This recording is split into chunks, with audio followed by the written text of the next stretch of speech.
Please pray that I return alive. These are the exact remarks of Samia Shahid when she departed for Pakistan to see her ill father.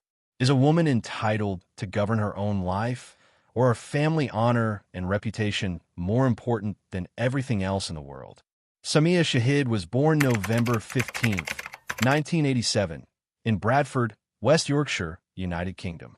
Bradford is England's sixth largest city, and its population is ethnically varied. Many South Asians have established their homes there. It was there that a huge Pakistani family with the surname Shahid lived. Samia's parents, her father, Chaudhry Muhammad, and her mother, Imtiaz, migrated to the United Kingdom from Pundari, a tiny hamlet in Pakistan. Like many others, they sought better possibilities for themselves and their families in the United Kingdom. Samia has a sister, Maya. The girls grew raised in Bradford, influenced by a combination of British and Pakistani culture. As second-generation immigrants, they moved between these two cultural worlds, balancing the values and traditions of their Pakistani ancestry while adjusting to the reality of a Western nation like the United Kingdom. The Shahid family and their cousins were well known in Bradford because of the amount of companies they owned. The parents themselves ran a limousine and automobile rental company. One uncle managed a fish and chip store, while another owned a flower shop. Imtiaz had 5 brothers, all well known in the community. So Samia had many relatives, nephews, and nieces, and she cherished her enormous family. Samia was a nice, bright, and vibrant girl who often smiled. Above all, she adored her father and was a daddy's girl. Chaudhry Muhammad's word was law to her. She was willing to do anything for him, whatever he asked, and her father returned her affection. Although Samia and Maya had the chance to get a Western education, since they resided in the UK, the Shahid family treasured Pakistani culture and stayed committed to their Muslim religion. They were Sunni Muslims. Sunni Islam is one of Islam's 2 major branches, along with Shia Islam. The majority of Muslims identify as Sunni. So the Shahid family followed some regulations. Samia enjoyed driving quickly, but she was not permitted to drive. She would rent a car and drive carelessly, pushing the throttle pedal without thinking. She enjoyed taking care of her appearance, applying cosmetics, and styling her hair. Samia worked part-time at the Bradford post office, but her father paid for her entirely, going to whatever length to fulfill his cherished daughter's requests. Samia received nearly all she desired. Welcome to Unseen True Crime Stories HQ. I thank you, my viewers, most especially my subscribers, for your support as we keep improving and bringing daily told and untold true crime stories. Please don't forget to subscribe to this channel, so let's get started. Her sister, Maya, had somewhat different perspectives on life, but their major and indisputable importance was family. In Pakistani culture, family always comes first and foremost. Samia was primarily concerned about her family's acceptance, despite the fact that she appeared to have everything she desired. Whatever decision she had to make had to be agreed upon by her parents and other senior family members. Samia loved them profoundly and didn't want to hurt them, so she could never be really honest with them. She had to keep many things hidden to prevent her father's wrath, such as the automobile races. Samia turned 25 in 2012, and her parents believe it was time for her to mature. Western society's free existence has to come to an end eventually. Her mother urged that she go to Pakistan to marry. According to customs, arranged marriages are still extremely frequent, and while the Sunni Islamic faith does not absolutely demand them, they are encouraged. It was not surprising when Samia's parents contacted her with a proposition to marry a certain man. She consented not because she wanted to, but because she believed it was necessary for her family. She valued her culture and ancestry and did not want to disappoint her parents. Samia hoped her family would be proud of her. So, in February 2012, she decided to marry Chaudhry Muhammad Shakil. Samia would not have selected Shakil as her spouse. He was Samia's cousin and a native of Pundari, Pakistan. She had known him since infancy and always thought of him as a brother, not a prospective spouse. Furthermore, he had recently been released from jail after shooting another individual over a land dispute.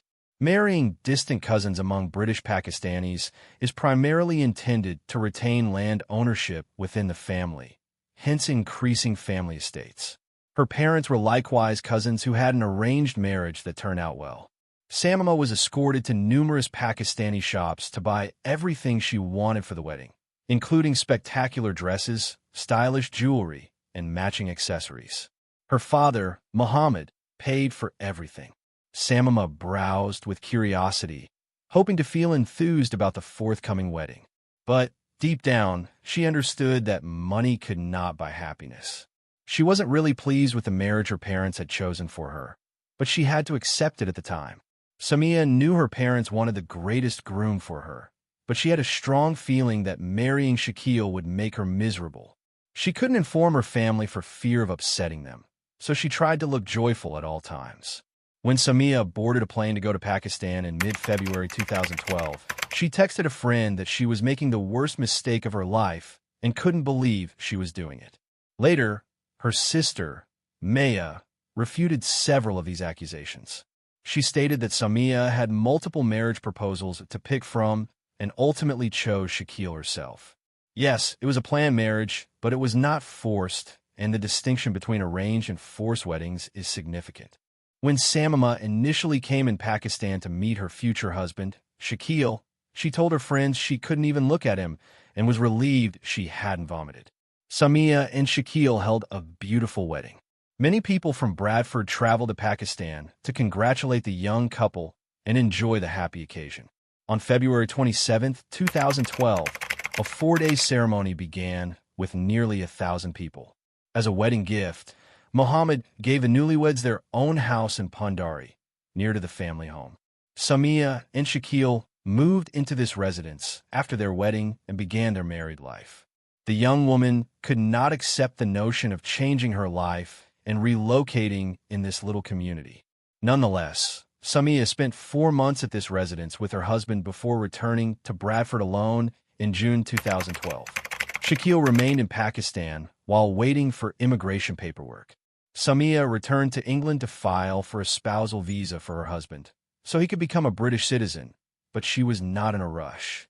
Samia and Shakil's wedding in Pakistan was a nikah ceremony, which is a legal marriage contract based on Muslim traditions. According to Sharia standards, this is a recorded marriage that involves a man and a woman entering into an agreement in front of witnesses and a cleric. However, British law needs particular legal measures to recognize such a marriage, one of which is to perform a civil ceremony in the UK and receive a marriage certificate, which officially confirms the marriage. As a result, the nikah was not recognized as a valid marriage in another nation without formal paperwork. When Samia returned to the UK, her friends realized she had changed and was acting differently. She definitely resented her parents. Samia got uneasy and upset as she discussed her husband, Shakil. She felt he was continuously monitoring her, even if Samima was in another nation. Shakil insisted on calling him every day via Skype video chat and staying in touch for the majority of the day. The young lady felt stuck, and in August, she sent a voice message to a friend claiming she wanted to die, despise her life, and didn't want to be Shakil's wife. On the other side, her family said that Samima boasted to everyone in Bradford about her expensive wedding and stated that she was content with her marriage. Otherwise, why would she deliberately fly back to Pakistan to see Shakil if she was unhappy? These contrasting testimonies showed that the marriage was not as simple as it appeared. Samia returned to the UK after 6 months of living in Pakistan with her husband. This time, her acquaintances noticed the old Samia being joyful, pleasant, smiling, and social. But there was a rationale behind this. The young woman informed her pals that she had met a man named Sedantar Kazim, who was known as Ali among his acquaintances. Ali was also from Pakistan, although he held British citizenship and worked in Dubai. They first met online and became pals. They then met in person in London in October 2013 and were immediately attracted to each other. Ali represented all Samima desired in a man. He was affectionate, considerate, and kind. He really understood her, and their sentiments were reciprocal. Everything in his life made sense when Samima was around. They were aware that being together put their lives in danger, but they believed their love was stronger than the hostility and dangers they faced and hence worth fighting for. Samia informed Ali about her current circumstances, describing how she married someone she considered a brother and who dominated her. Ali couldn't fathom how a loving parent could convert his daughter into a commodity for sale or exchange. Samia knew she wanted to spend her life with Ali, having children and growing old together. To do this, she needed to divorce Shakil. She couldn't divorce in a British court since their marriage wasn't registered under British law. Samia and Shakil married under Sharia law, which required them to divorce in accordance with Muslim conventions. In May 2014, Samia requested a divorce from Shakil, but he rejected. According to Sharia rules, a marriage is lawful if both the bride and groom provide mutual permission. If it is discovered that one of them consented to the ceremony under physical, financial, psychological, or emotional duress, the marriage may be declared forced and cancelled. Samia contacted the Islamic Sharia Council of the UK. She also converted from Sunni to Shia Islam. She then went to a mosque to consult with a clergyman. Samia testified under oath that her first marriage was forced upon her and was motivated by familial pressure. After obtaining this information, the priest contacted Samia's husband and asked for his version of events. However, Shakil refused to discuss their marriage, prompting Mr. Kazmi, who was overseeing the matter, to declare Samia and Shakil's marriage unlawful. Samia was accompanied by several friends as she signed her divorce papers. At the time, her family was unaware of what was going on, which was unusual given that she resided in her parents' Bradford house. Samia and Ali soon began planning and organizing their own wedding day. They married discreetly in Leeds in September 2014, with only a few friends there to assist the bride in preparing for the two lovers' wedding ceremony. Mr. Kami, the same priest who granted her divorce from Shakil, officiated at the nikah ceremony. Samia and Ali's wedding day was a wonderful occasion. The bride told a friend that she felt like a princess and was beaming with joy. The couple also registered their marriage with the UK Registry Office. However, the wedding did not signal the start of a blissful family life with her loving spouse. Soon later, in October 2014, while strolling down the street with her cousin, Samia was attacked in an alley by two guys. Surprisingly, only Samia was injured. She was battered on the legs with metal rods. The attack was clearly organized in advance, and the victim was not picked at random. The girls promptly reported the incident and their injuries to the authorities. Samia's legs were covered with bruises, both red and purple. This incident was most likely planned by those who knew her family and was motivated by her marriage to Ali. The secret was apparently out. At the time, her new husband had to return to Dubai for business, but his young bride remained in Bradford, awaiting a visa to accompany him later. It appears that the Shahid family heard about their daughter's attack through a phone call from the police station. Instead of encouragement, she received a storm of abuse. The cops overheard the entire conversation, but Imtiaz, Samia's mother, was unaware that anyone was listening. Samia did this on purpose to demonstrate the police the hazardous atmosphere she had previously lived in. She felt like a prisoner in the house where she used to be joyful, subjected to terrible remarks from the people she cared more about than anything else. It was difficult to live in a family with such firm ideas and long-held ideals. Samia felt smothered by continual control and unable to escape the web of enforced principles. She didn't see any way out until she met Ali. Samia, who grew up in Western society and relied on her parents for everything, saw another existence as unrealistic, one in which she could make her own choices and decisions. The secret marriage to Ali provided her the strength to persevere and not give up. Samia's parents were unaware of her divorce from Shakil until May 2015, and they were outraged by her conduct. Until then, they had kept their suspicions to themselves. They contended that the divorce was unlawful because the Islamic Sharia Council had no legal power in either the United Kingdom or Pakistan. According to them, Samia was still legally married to Shakil. Her mother expressed the greatest unhappiness. Imtiaz continuously scolded her daughter, begging her to come to her senses and stop embarrassing the family. When Ali returned to Dubai, he believed that things would settle down. However, the newlyweds realized they would never be secure if they remained in Bradford. Family disapproval can lead to disaster.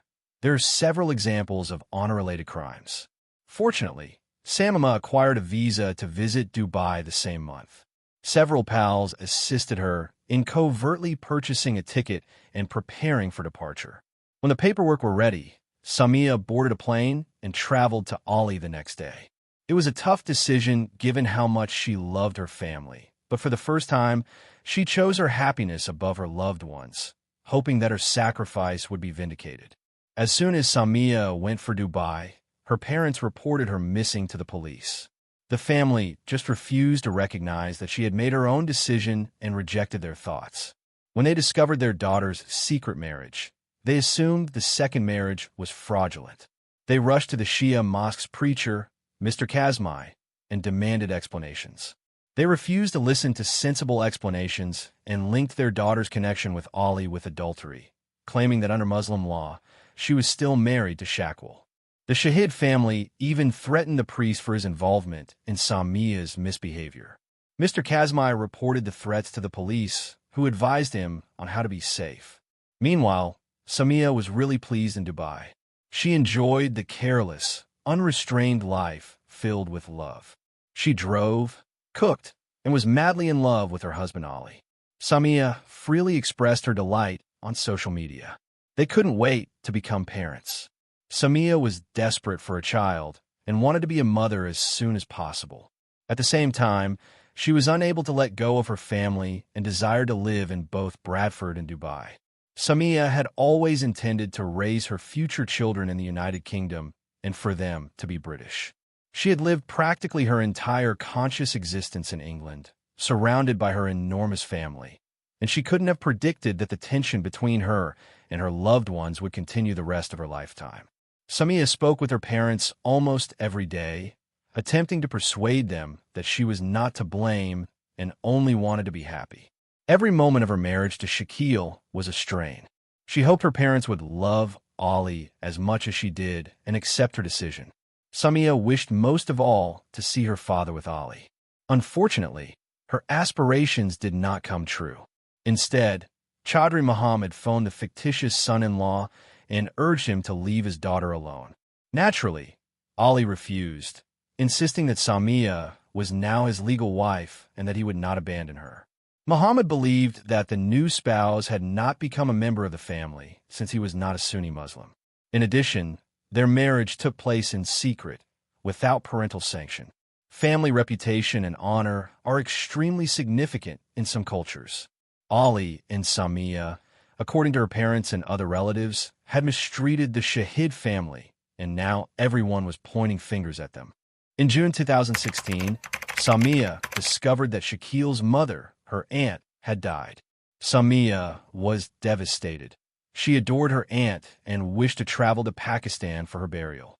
But she realized the journey would be perilous and dangerous, especially because many people, including Shakwal's relatives, believed she had mistreated them and brought dishonor on the family. Ali urged against the trip, and she felt it would be best to stay in Dubai. Her father, Mohammed, also struggled with health concerns since he had diabetes. Samia received a call from her mother and sister, Maya. They stated that while in Pakistan, their father's health had worsened drastically, and he may not have much time left. Samia would never forgive herself if her father died without saying goodbye. After considerable thought, she made the ultimate choice to travel to Pakistan. Ali disagreed with her decision. He was quite unhappy, but he felt helpless because it was her father. How could he stop her? If something happened to Chaudhry Muhammad while she was not present, Samia would never forgive herself. Maya had already purchased an airline ticket. Ali drove his wife to the airport despite his intense anxiety for her safety. He explained that she may yet alter her mind. Samia, excited about the forthcoming reunion with her loved ones, who she hadn't seen in a long time, promised her spouse that she would be okay. They said their goodbyes. On July 14, 2016, Samia boarded an aircraft and headed to Pakistan. Before her departure, She texted a friend, "Pray that I return alive." If you like this video, please remember to subscribe to the channel. It is very essential.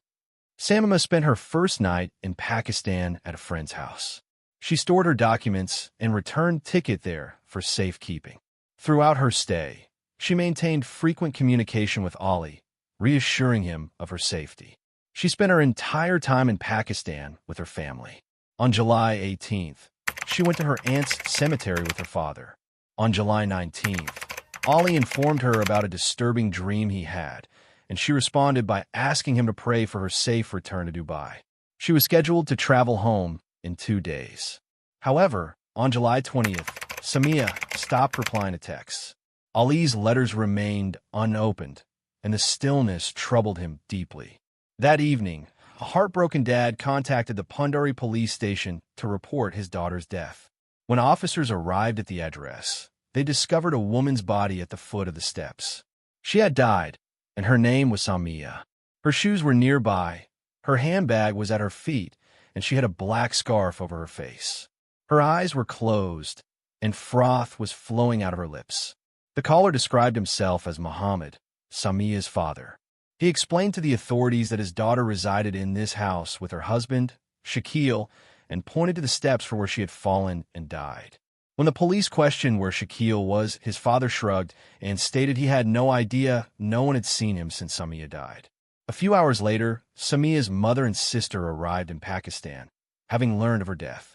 An autopsy was quickly performed, and the young woman's body was turned over to her relatives. The Shahid family buried Samia on the same day she died. Her death was not considered suspicious because there were no injuries or evident traces of violence on her body, according to the police report. Hasty funerals are common, as Muslim customs and Sharia law necessitate rapid burial if there is no disagreement about the cause of death.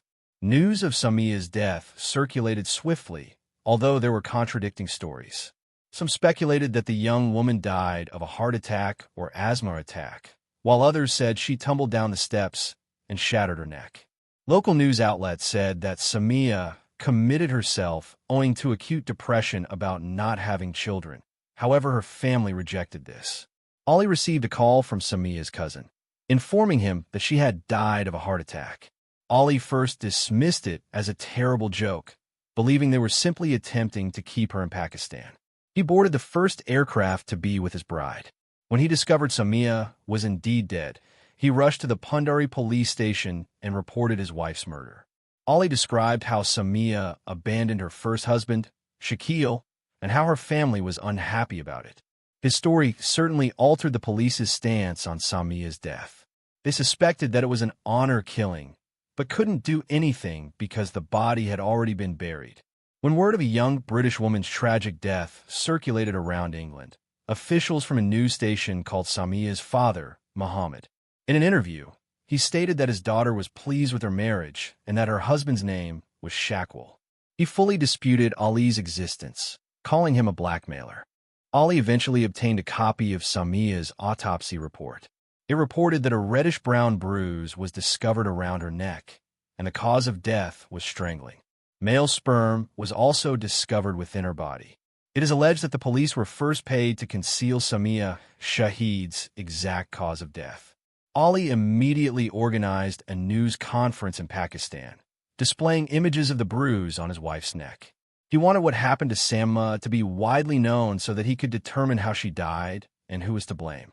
Following this, Ali had 24-hour police security since he received multiple death threats. Samia's pals in the UK were equally proactive. They approached Bradford's Member of Parliament, Naz Shah, through contacts. The MP wrote directly to Pakistan's Prime Minister, notifying him of Samia's death and daring to label it an honor killing. Only then did Pakistani police launch a detailed inquiry into Samia Shahid's killing. Following Naz Shah's involvement, 2 persons from Bradford were detained for threatening the MP. 8 days after fleeing, Shakil was apprehended and brought in for interrogation, along with Samia's father, Chaudhry Muhammad. Shakil admitted that he planned to compel his wife to dissolve her marriage to Ali and live with him in Pakistan. He was furious that she had abandoned him and stopped him from relocating to the United Kingdom. On the morning of July 20th, he inspected Samia's things for her passport and return ticket, but discovered nothing. Shaquille attempted to prevent Samia from returning, but she refused. He became enraged and forced her into the bed, where he raped her. Samia then attempted to flee the house where she felt bound during their marriage, but her ex-husband caught up to her, tied her scarf around her neck, and gripped it hard. Her father denied all participation. This time, the cops did not trust the claim of a happy marriage. Investigators felt that both the Shahid and Shakwal families disregarded Samia's effort to divorce, marry another guy who was not a Sunni Muslim, and flee to Dubai with him, jeopardizing Shakil's prospects of migrating to the UK and dishonoring the family. To them, a woman's desire to live her own life was an unthinkable luxury and a betrayal of her family. When Samia attempted to flee her first husband, she ran across her father, who nodded in satisfaction as Shakil strangled her. Muhammad grasped his daughter's legs. Then Shakil departed, and her father attempted to cover up the crime as an accident. The difficulty was a lack of proof. Samia's death was considered a homicide, although it was difficult to determine who killed her. Despite his police confession, Shakil was freed on bond in September 2018 after spending 2 years in jail. It was inadequate for conviction in Pakistan. In 2019, he remarried a British Pakistani lady and sought for a spousal visa to enter the UK, his ultimate objective. However, Samia Shah made sure his visa application was refused. After 4 months in prison, Samia's father, Chaudhry Muhammad Shahid, filed an appeal with the Supreme Court and was released due to inadequate evidence. The judge deemed the evidence insufficient to detain him in detention. In January 2018, he was admitted to a Lahore hospital for renal failure and died at the age of 52. In October 2016, arrest warrants were issued for Samia's mother and sister, but they were able to return to the UK. Maya then presented an entirely different account of events. She said that their family was free and that their parents had never coerced them to do anything. Instead, Samia frequently complained to her about her life with Ali, claiming that he had stolen all of her money and that she was struggling in Dubai. She even provided images of her bare-bones lifestyle. Samia seemed to have a distinct perspective on her life in Dubai. Maya claimed that false allegations had devastated their family, harmed their image, and forced them into poverty. Regardless, it does not erase the awful truth that a young lady was killed at the height of her life by those she trusted and loved. Samia Shahid earned the opportunity to make her own decisions, whether she made mistakes or not. Nobody has the right to take someone else's life. It's just a shame that the Shahid guys never grasped this. This marks the conclusion of the narrative. Like the video and share your ideas in the comments. See you soon.